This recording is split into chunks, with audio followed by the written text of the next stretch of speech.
What's going on, everyone? Welcome to the trailer breakdown for Assassin's Creed Valhalla. Now, if you haven't already watched the CGI trailer that just dropped today, go over, make sure you do that, and then come right back here, because I am joined with Ashraf Ismail, creative director on Assassin's Creed Valhalla, and Darby Hello. McDevitt, narrative director on Assassin's Creed Valhalla. Gentlemen, thank you Hello. so much for joining us. Hi, thank you for having It's a us. pleasure. Yeah, it's a pleasure. So we're going to go through this trailer here and sort of break down some parts, pause and play, and hopefully y'all could shed a little bit more light on some things for us. So why don't we go ahead and start it? They are heartless. So right off the bat, I do want to stop this here. And Ashraf, I wanted to talk to you a little bit about this settlement we're seeing, because I know settlements play a big role in Assassin's Creed Valhalla. Yes, here what we're seeing is it's a settlement in Norway, a Norwegian settlement. The idea of home and settling, it's very important to Assassin's Creed Valhalla. A big part of the motivation of the story and the journey of Eivor, our hero, is about this idea of home and having this thriving settlement. What we're seeing here, again, is in Norway. This is home in Norway. Yeah, so let's keep going here, because I don't think they're staying in Norway for long. So, Darby, we see this giant statue here. Who is this exactly? This is a statue of Odin, one of the many gods in the Norse pantheon. It was pretty common before big events, before battle, before feasts, for the Norse to give offerings to the gods, sacrifices, in exchange for favors. This was not a religion that had where there was like an interventionist aspect where the gods were always watching over you, protecting you. They were a little bit more like humans. You had to do something for them and they would do something for you. So this is what we're seeing here, is kind of a something's about to happen and they're sort of going and asking for favors. Godless barbarians.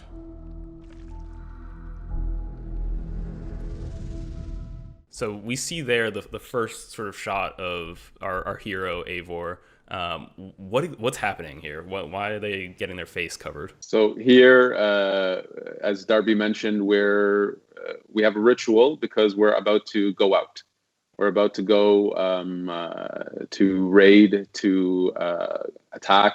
And so here we're getting sort of the favor of Odin. There's been a sacrifice made to Odin to gain this war god's favor. And is there anything you can sort of tell us about Eivor? Yeah, Eivor. Our hero, this is a Viking raider who is from Norway and who will be leaving Norway for the rolling green hills of England. Here we're sort of teasing the idea that the journey really starts in Norway, and it will eventually lead to England, where again it's about this idea of settling the people and building this thriving settlement. Again, very important to the motivation of this character. Now, players will be able to play Eivor as male or female, but it is the journey of Eivor.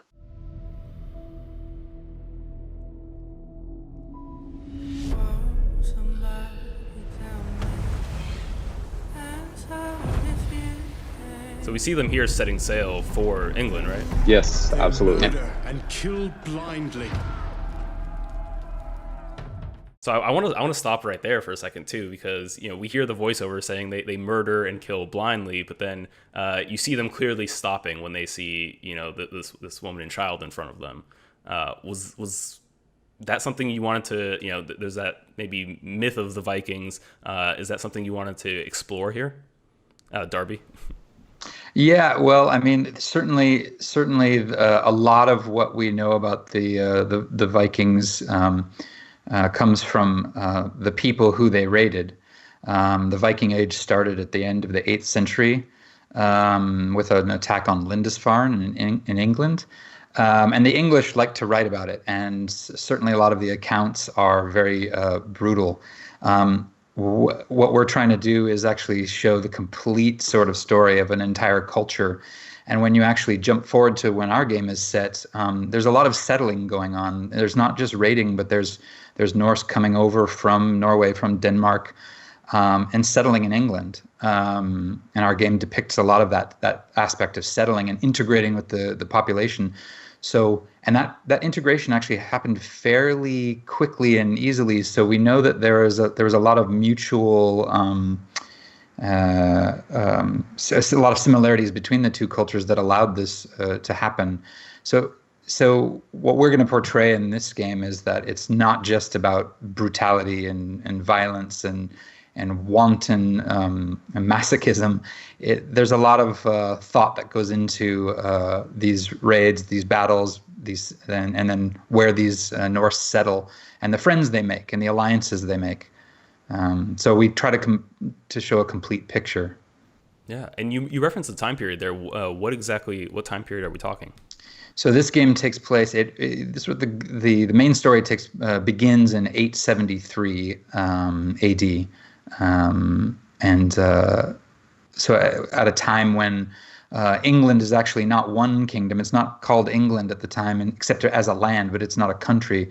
There's actually quite a few kingdoms inside England. So England itself is fairly fractured at this time, with many different kings that rule over different parts of it. Yeah, I think we might see one of those kings in just a second. They scour the lands of England. Lands they will never defend. What we're showing here is that they've left Norway and they've decided to now not just raid and attack England, but to actually build a community there. And as Darby mentioned, integrate themselves into the local society and become a part of it. One thing that history doesn't really say until you dig, which is a lot of these people were farmers, they were traders, settlers, and they actually worked quite hard to integrate themselves into, let's say, England in this example. So here we're showing off this aspect of them, but from a game perspective, this is also something that's very important to the motivation of the game. Building your settlement, growing it, making the choices as a leader within this community about how you want to grow your settlement. This is very important. And here we're kind of giving a little taste of that. Yeah, one thing that I think the English, or let's say the Saxons, you'd call them at the time when they were living there, they had because of the church, they had a lot of writing, so they were able to leave behind a lot of records.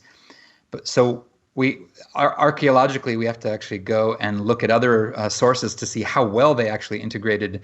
And if you look at a map of England now and you see any town with the ending of Thorpe or by, B, that probably means it was a Viking town or a Norse or Dane town settled. So we know just by the sheer number of them, hundreds of these towns, we know that they were actually very successful settlers.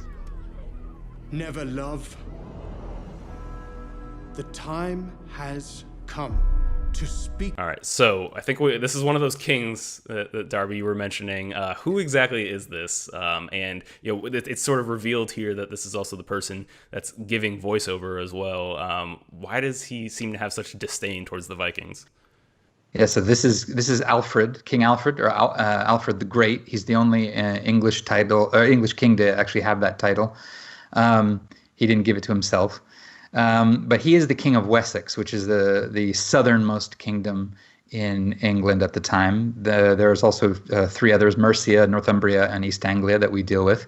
And he specifically is known for being one of the most staunch opponents of the Viking invasion.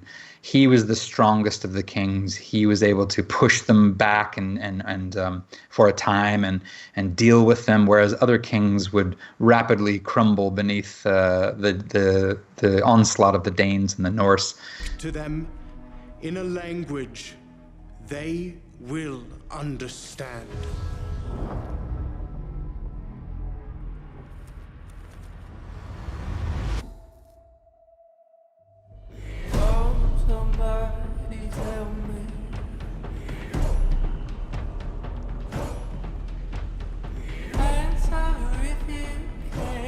So, Ash, here we see Eivor's people coming in on these Viking longships. How do those factor into the gameplay, and what did you learn about them?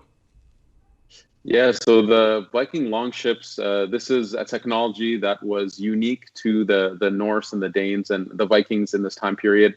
If I was to give a metaphor, I would say, imagine that you have this empty highway, rivers, and you have a Ferrari that you can drive down this highway with no one around you and no one able to chase you. This is what gave the Vikings the capacity to get in so deep into the land behind enemy lines to hit and run. And these ships carried usually cargo and raiders. So raiders, these are warriors that were proficient in combat. They were able to get in, steal a lot of stuff, and run away. Yeah, I think we're going to see the events of that play out here in a little bit.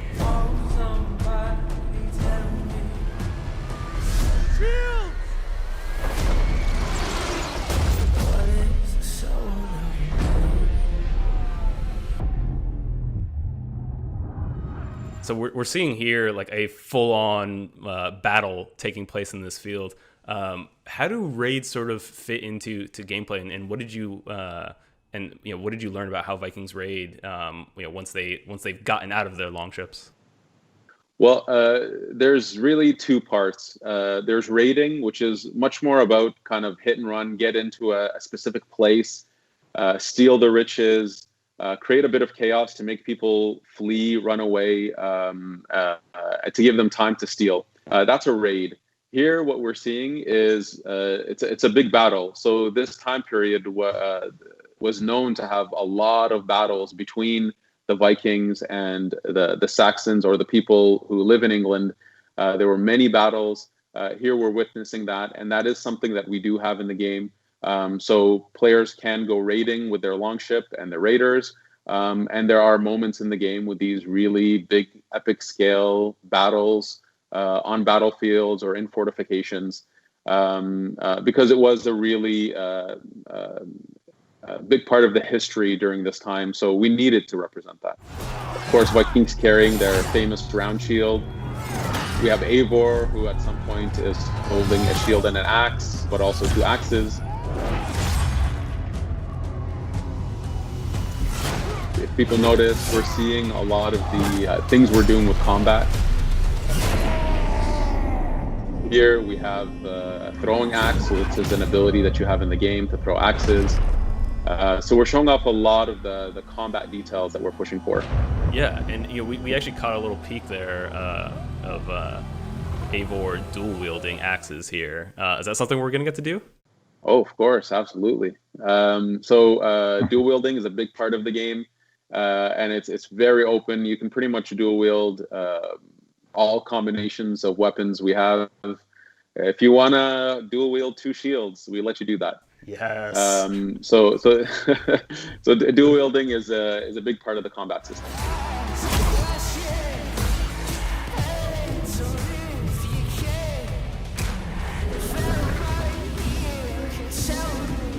So we get like a little tease here. There's some hooded figure that appears to be standing next to this tree on the battlefield.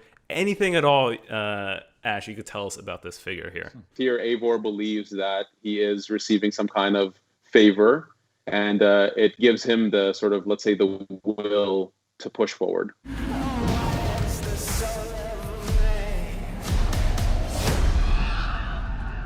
Odin is with us! So is that the sort of physical manifestation of Odin there? Well, in the myths, Odin has two ravens, Hugin and Munin, which are a thought and memory. They come from the words thought and memory, and they were just his two companions that would help him gather knowledge and wisdom about the world.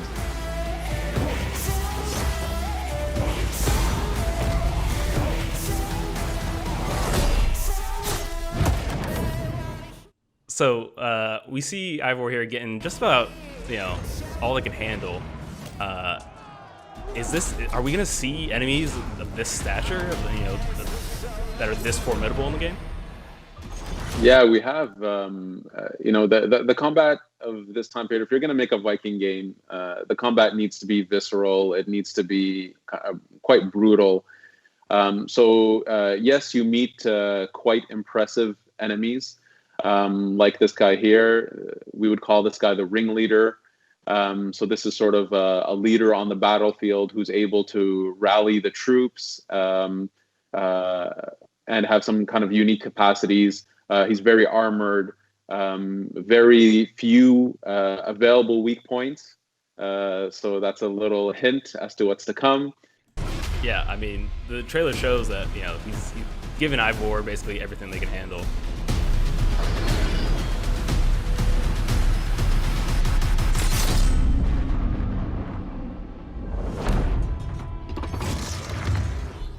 Okay, so this is the coolest thing in the world.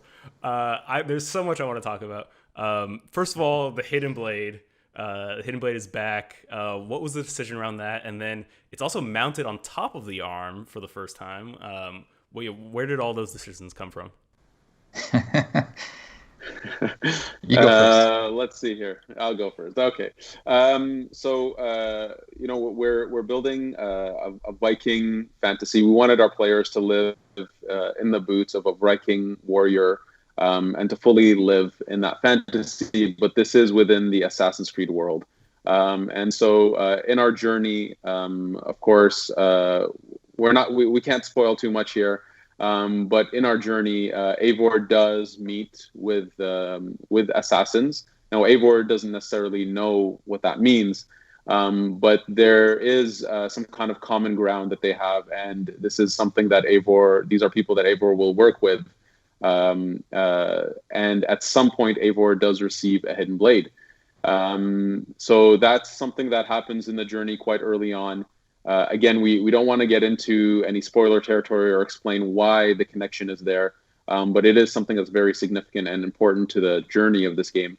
And so when Eivor receives this hidden blade, Eivor puts it on and believes that this is such a kick-ass weapon that why would you want to hide it from your enemies?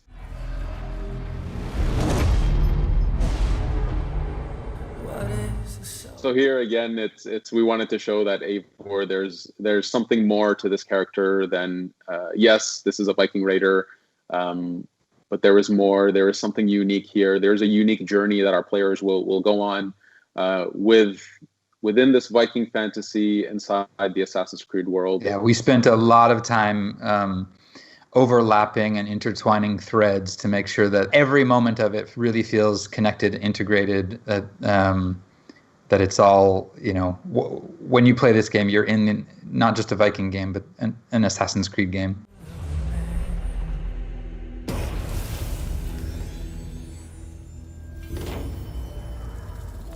All right. Well, folks, there you have it. That's the first trailer for Assassin's Creed Valhalla. You got the in-depth breakdown. You got all the details with Ashraf, the creative director, Darby, the narrative director. Thank you all so much for joining us. And Ash, when and where can people play Assassin's Creed Valhalla? So Assassin's Creed Valhalla will be a launch title for Xbox Series X and PS5. And it'll be out in holiday 2020 for Xbox One, PS4, PC, and Stadia. Awesome. Thank you so much. Take care, everyone. Thank you. If you liked this, please subscribe to this channel and visit us at news.ubisoft.com.